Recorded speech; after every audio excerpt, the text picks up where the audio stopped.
What's up, everybody? I am Jamal, and this is The Way We Ball.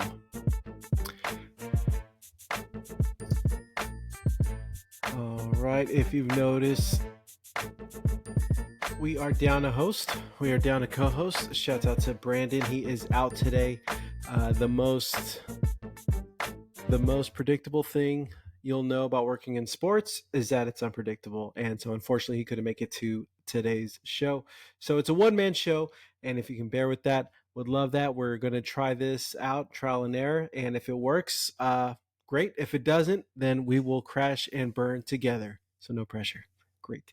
So look, a lot happened. Actually, not a lot has happened. We had a lot of the same. That's what I meant to say. So we had our match against Dallas. Honestly, I said the week before that you could just plug and play what we've already talked about, and I'm just going to do that. I'm going to take in an excerpt from last week's episode. You'll never know the difference. So there you go. Actually, with what we dealt with today. Here's my issue. We look amazing. I followed this team since we were the 1836, right? Since day one, I followed this team. This is the best on-field play I've ever seen from a Houston Dynamo team. We look great. The ball's moving. It's beautiful to watch. It's just the finishing. There's a very small piece that we just need to fix, and unfortunately, we can't. I blame the GM. Whatever, that's for another episode. We can beat a dead horse all we want. My frustration, though, comes from Ben. We know what our problem is. It doesn't take a rocket scientist. It doesn't take a professional coach. Anyone can see that. Any armchair quarterback can see. We just need a striker.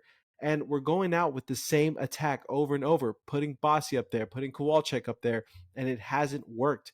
And it's like deja vu all over again. We played well, looked like we were actually on top of the match. We controlled the ball. We had possession, but we couldn't score. We couldn't do anything in the final third. A song that has been sung way too much now. Glenn Davis this afternoon had our GM Onstad on today's show, and they discussed this amongst other topics, and we'll get into that here. That was actually more of the meat and potatoes of today's episode, was the talk with Glenn Davis, because there was a lot to take out. And I've mentioned that I am not the biggest Pat guy. I'm not the biggest Ben guy. And I think we're starting to see some of my biggest worries come out. And listen, the fact that Pat is getting in front of everything and talking to Glenn Davis, where the hardcore fans like you, if you're listening to this, like myself, we're going to critique him with any little thing he says. So I know that I need to take a lot of this with a grain of salt because I'm being hypercritical. And if this ever gets to Pat or Ben, I hope that they realize that I am hypercritical. I'm aware that I'm hypercritical, but I want the best for this club. And there's been some things that he mentioned in that interview that are worrisome to me. There are some other things that I'll agree with him on. Now, with that being said, he mentioned that it is getting frustrating because we do control these games. We're playing so well, we just can't finish and we just can't score. And at the end of the day, we end up with losses. We're losing points. We're losing points at home. We're losing points away. My thing is that you can say that all you want, but it's gotten to the point where teams know how to play us. They know what to expect when they're playing the Ben Olsen's Dynamo. My critique since day one has been Ben was an MLS 1.0 coach. Look, for what it's worth, nobody was going out to Ben Olsen to be their next head coach. We were the only team in the race for Ben Olsen to be our manager. It's no secret, and I don't think they can dispute that. Nobody was running to hire Ben Olsen. The guy wasn't coaching. He was managing a team elsewhere. The game, as far as being played in the U.S., has evolved somewhat. Now, I bring that up because it feels like this is Ben's style. We'll play great in the midfield. We'll have possession. We'll look beautiful. But teams know to just hold back. Just hold back. Stay back. Keep that back line strong as you can, because there is going to be a mishap here or mishap there. There's going to be some openings in the midfield.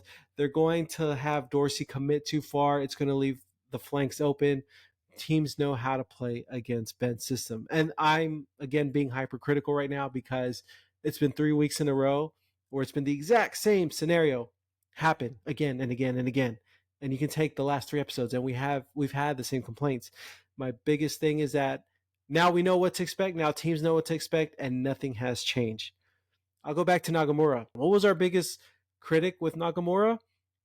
We never had that starting 11 that we knew was going to come in when we needed them for a critical game, right? He was always changing the lineup. Now, what's our criticism of Ben Olsen? He's never changing the lineup. He keeps putting Kovalchuk in a position that he's not comfortable with. He'll put Bassi up there as that false nine. He's on the other side of the spectrum where he's being too stubborn and he's not making any kind of changes.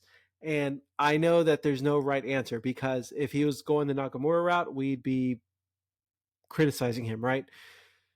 So that's where it's getting frustrating, is that it seems like teams have adapted to Ben Olsen's style, but he has not adapted himself. He's not made any kind of changes. He's not really adapting to the opposing team. We look great. We have possession. We're moving the ball. Everything's looking good. The last three teams, Austin, Dallas, I can't think of the third right now, they're all playing the same way, and it's working. And that's the frustrating thing. Pat did say in the same interview that let's talk after this LA game, because LA is a very attack minded team. Maybe that's going to look a little bit different. Kudos to Glenn Davis for challenging him and asking him those types of questions. So hopefully next week I'll have Brandon back and we can talk about that, because I am curious to see us play a team that is very attack minded. Dallas, Austin, at the time of playing them, we were on paper the better team. So it was easier for them to hold back, sit back, and then attack whenever that window of opportunity opened up. LA plays a different style of ball game. So let's see what happens there. All right. Well, that goes to our next segment where we will dissect some of this Glenn Davis Pat Onstad interview. Alrighty, so let's start with clip number 1. Yeah, there's been some really high moments, I think, and then there's been some kind of down ones. So it's been a bit of an up and down one so far. We're in CONCACAF Champions League. I think we're the farthest Western team went. I thought, then we get knocked out against Open Cup. So if you talk about ups and downs, those are probably the two. We lost to Columbus.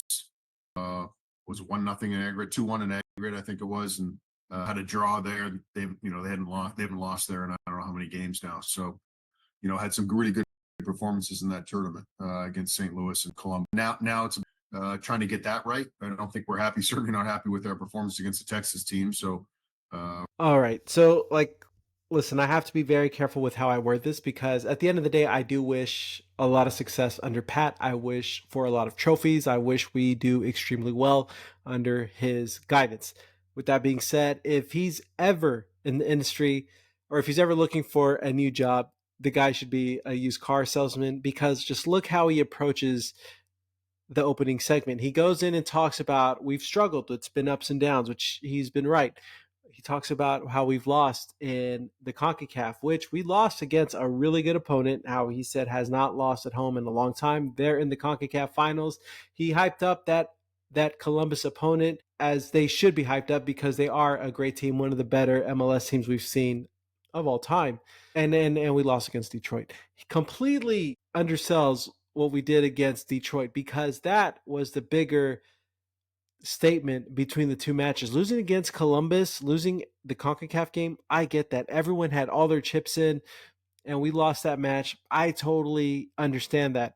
But you cannot overlook the fact that we lost against a USL Championship team that was playing in the hottest climate they've ever played against in Houston, against basically our starting 11, our strongest starting 11. You have to address that. And he completely just goes over it. So again, kudos to you, Pat. I had to give him props to that, because it was like that Detroit game never happened. The guy knows how to sell. The guy needs to be in sell. I mean, I guess that's part of his gig anyway, but just a little shout there. Let's go on to the next clip. We focused on CONCACAF. The guys were really intent to do well there. We really wanted to get by Columbus. We thought that was a really good test for our group. I think, for us, what's been difficult is we set this team up, and we've talked about this before, is to give some very good number of minutes of the season in St. Louis. Gaffey pulls major hamstring injury, and he really hasn't recovered yet. Very close, still maybe a week away, but pretty close now. So we need a striker. So he addresses that we need a striker, and he goes more in depth about what we're looking and who, not necessarily who we're looking at, but we are looking for attacking pieces, not just a striker. So I do like that he's aware of the scenario. We're not looking at more midfielders, so that's good. But what again, and I know I'm being hypercritical, but that's part of the gig, right? What concerns me is that we did our best to make Sebas be successful. For Sebas to be successful, he needs a new system. He does not work as a false nine. He's not going to play defense. His strength isn't coming back to play defense as a false nine. His strength is being up top, poaching for balls, looking for balls on the attack. His job is to not come back and play a false nine if you want him to be successful. I think we tried to make him successful in bringing in his country mate last year, and that essentially didn't work. I don't believe that we tried everything we could to make Seba successful. What I truly believe was that he had a very expensive price tag, and it was harder for Pat to go back to ownership and say, hey, I had a huge $7-9 million whiff. Can I get a mulligan? I think that was much harder than to tell Ben, like, hey, let's try to make this work. Let's figure something out. But aside from that, they really didn't do much. We didn't see any real growth from this team. And he talks about the years and how each year was different. As far as 2022, we knew we were going to do much. 2023, we went all in. 2024, we were supposed to build for Sebas, and we essentially didn't do that. So I have a problem when you tell me that you did the best you could to make Sebas successful. And look, the injuries, I don't blame that on anybody. We can't, right? That's the underbelly of this game. But my issue is that prior to that injury, had he not hurt himself, is he really set up for success under this current starting 11? I can't tell you that he is. Let's go on to the next clip. We had a lot more ways to score. I thought we were a little more dynamic in attack. And part of that is we also had a nine. Like we're now playing with a false nine. There's one more mid, but we're not getting guys in the box. We're not creating as much. And we're also a team now that teams say, okay, this is how they play. Last year, it was the first time teams were playing us. Now they're playing us a second and third time, and they understand what we're trying to do. So we've got to be a little more creative in how we're going to break those teams down. I mean, essentially goes back to my point earlier. Teams know how to play against us. We were unpredictable last year. I always equate it to whenever I'm playing fantasy football, I never bet against a backup quarterback because you don't know how that backup quarterback is going to play. The whole offensive scheme changes when you have that backup quarterback. Go to Ben's system, it really hasn't changed. We look great, we look really well, but teams know what to expect. So I'm just repeating myself at this point, but I just thought that was really interesting that even Pat is starting to see that we were easier to plan against because teams now know our game plan. And for Ben's sake, I hope that changes. I hope he doesn't become so predictable as the rest of the season progresses forward. So let's go on to that next clip. Motivated. They had what's about the off season? Are they having a good performing well and going along with the playoffs and doing well? That to me is kind of controllable. So we knew this year would always be very, the guy's going to come in motivated, a shorter off season. Are they as hungry as before? I would challenge a basket, lost that, never really recovered for Open Cup. Now we're out of that. So now it's about the guys now have to need to refocus and say, okay, now we need to go after this league thing. So my main reason for sharing that specific clip was that we're starting to see some issues. Sviatchenko came out, and Sviatchenko came out last week. We saw on social media. I want to say it was Dynamo Fan TV, and he had the clip where he said that yes, we are frustrated. Pat is saying yes, they are frustrated. The more damning part is you have to be careful. You have to look out for those players to make sure they're still motivated. We've never really heard Pat talk about the locker room in a negative manner. After hearing this, after hearing Sviatchenko's comments earlier this week after the Dallas loss, I hope that, again, we talk about that boiling pot. I hope it's not boiling out of Olsen's control. Yes, there's always frustrations when a team's losing. That's normal. But for the GM to say that, for essentially a team captain or one of the elders of the team to say that, it's a bit concerning. And Pat is 100% right. And I'll give kudos and credit to my co-host Brandon. He mentions that we're still very early in the season. We're about a third through the season. There's a lot of soccer left to play. There's a lot of this team gelling together, learning from one another left. So hopefully it's getting better. I just hope that we're not too far gone. I hope it's not too late. There seems to be some frustrations in the locker room, and this again could just be me being hypersensitive. But I just hope that it's not to the point where a few changes to the squad can fix it. And I think we're some good attacking pieces away from that. Now, to save you all from boredom and to kind of speed up the tempo here, I'll just kind of summarize the rest of tonight's episode. Basically, Pat said that we are looking for attacking pieces. We're not limited to a striker. We're looking for attacking pieces, whether that's widening it, getting an attacker. He mentioned we are looking at both South America and Europe. We're not just limiting ourselves to South America this time around. We're looking all over the place. And that there was some movement last transfer period, but they couldn't get it through towards the end. So there may be some players that they're already basically finalizing or that they already had in mind that they wanted to bring out. So that's positive news, especially as a fan base that we're so frustrated with the defensive midfielder signing. We're finally getting some attacking pieces, some much needed attacking pieces, and ultimately some help. Another big takeaway, we seem to be a week away from Sebas. I still have faith in Sebas. He's a true striker, and I just want to see what a true striker can do with the squad. So there's some positives to take away there. He had a very Pat didn't say this verbatim. Glenn summarized basically his conversation with Pat after they went off air, and that movement is not just limited to the Dynamo. There could be movement from the Dynamo. So don't be surprised if we see some movement headed out of Houston. Let me know who y'all think that could be. Who makes sense to you? Honestly, from what we've seen these last few weeks, if Coco's out of here and he finally goes to Europe, fine by me. I don't want to say good riddance because we've gotten a lot out of Coco and he's done a lot for the squad. And when he's on his A game, he's one of the best, if not the best players on the pitch. But I've just seen too many mistakes. And we talk about some guys being frustrated. I wouldn't doubt it if Coco's one of those guys that's frustrated because we're seeing it.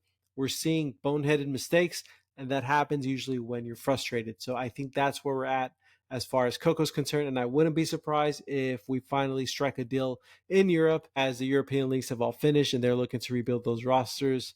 I wouldn't be surprised if we see Coco in Spain. It looks like he wants to go. So comment, let us know, who do you think is coming in or who do you think is going out?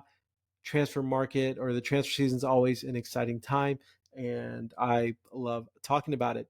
Before we move on to our ball in around the globe, I wanted to bring up the rumor mill. So the rumor mill started churning this morning, and I will give credit to Houston Dynamo FC France for pulling out this story. According to Deadline Day Live, Houston would be interested in Ignacio Pusetto. Excuse me if I butchered that last name. A 28-year-old Argentine striker, Pusetto plays for CA Huracan in the Argentine First Division. He also has great experience in Europe, where he played for Udinese, Sampdoria, and Watford. Now, first glimpse, it's an attacker. It's something we do need. I had commented about this, and I guess at Dynamo HTX said, yes, he's good. Don't get me wrong. And he scored a few goals lately playing the number 9, but his whole career, he's barely scored a few goals. If you look at the last 2 years with Huracan, he's had pretty good years, but prior to that, he was not the best striker. Maybe the change in scenery helped him out. Maybe he felt better being closer to home. Maybe we can replicate that here with Houston. He does seem to be playing out of position as a number 9. Where we're at right now, I don't think we can take risks like that. I'd rather get something a little more proven, someone who is a traditional number 9, has always been a number 9, because look, at this point, we're fighting up. We're trying to stay up on the table as opposed to having some leeway where we can lose a few points here and there. We don't have that luxury anymore. We had it at one point in the season, but we've lost it. But yeah, look, at the end of the day, rumor mill. you're getting stories from all sides. People have their agendas, so who's to say there's any truth to that? From what we saw this morning, I think most people believe it's just a rumor. I don't think there's any truth to it. But look, again, exciting time. I love this time of any time that transfer market opens. I love, and it looks like we're going to be aggressive, and we are going to make some moves, especially on the attacking side. So something to look forward to. With that being said, it's going to feel a little different being solo dolo. Let's go on to one of our favorite segments, Ballin' Around the Globe, where we take a story from somewhere around the soccer world and bring it to you, the way we ball listeners. Ballin' Around the Globe. Perfect. All right. Well, our story this week takes us not too far as we head to New Mexico, which is why I'm wearing that jersey. As we talked about him last week. If you caught it last week, Coach Eric Quill has pulled off another cup set, and New Mexico United has moved on to the next round of the Open Cup playoffs. Now, this one was a bit tricky because while it was called a cup set, it was still the second division. I want to say it was New York City FC. So New Mexico played NYC FC2, part of the MLS next division, and they pulled off the win. Now we will see New Mexico play LAFC, and something to look forward to in the quarterfinals. Again, what's the correlation there? Houston, born and raised head coach, taking New Mexico United to the next level. So just the Houstonian in me wants me to thrive. All right. Well, that was easy. I guess we're keeping it to one story, being that we are shorthanded today. But let's move on to our ball in, ball out, where we throw up topics and say whether we're for them, ball in, or against them, ball out. Ball in or ball out. Now, today's ball in or ball out, I'm very passionate about. I'm a big Jersey guy, if you haven't noticed watching or listening to the show. I'm just going to have one topic because it's kind of weird talking to myself here this way around.